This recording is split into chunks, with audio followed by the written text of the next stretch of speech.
Hello guys, girls global চ্যানেলে সবাইকে welcome. আজ সবাই জাংকুককে গোল্ডেন মাকনে নামে চেনে, কিন্তু তুমি কি জানো একসময় সে নিজের ওপর বিশ্বাস হারিয়ে ফেলেছিল। আজ আমি বলবো এমন একটা গল্প যেখানে আছে ভয়, অনিশ্চয়তা, কান্না, আর সেখানে আছে বন্ধুত্ব, বিশ্বাস আর অসাধারণ হয়ে ফিরে আসা। জাংকুক তখন মাত্র 13-14 বছরের কিশোর। বুসানের শান্ত জীবন ছেড়ে সে সিউলে আসে একা। অনেক বড় বড় এন্টারটেনমেন্ট কোম্পানি তাকে নিতে চেয়েছিল, কিন্তু সে বেছে নেয় একটি ছোট কোম্পানি, কারণ সে বিশ্বাস করেছিল একজন লিডারের স্বপ্নে। একটা ছোট্ট ছেলের জন্য এটা ছিল এক বিশাল সিদ্ধান্ত।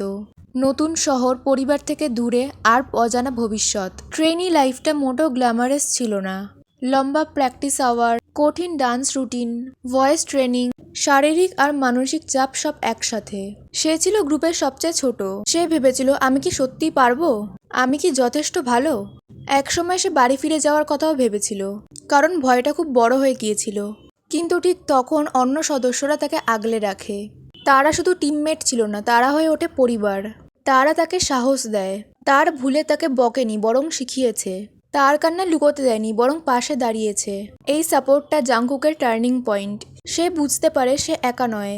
তারপর শুরু হয় নতুন পরিবর্তন। সে নিজের ওপর আরো বেশি করে কাজ করতে শুরু করে। Vocal practice, dance practice, fitness. সে থামেনি।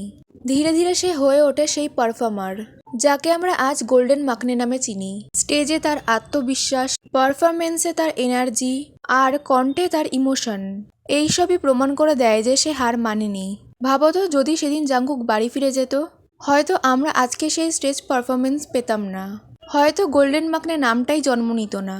এই গল্পটা আমাদের শেখায়, অনেক সময় শক্ত মানুষও ভেঙে পড়ে, কিন্তু যারা দাঁড়িয়ে যায় আবার তারাই ইতিহাস তৈরি করে। হাল ছেড়ো না, কারণ তোমার গল্পের সেরা অধ্যায়টা হয়তো এখনো লেখা বাকি আছে। তো গাইস, আজকে ভিডিওটা এ পর্যন্তই। ভালো লাগলে একটি লাইক এবং চ্যানেলটি সাবস্ক্রাইব করে দিও। Thank you.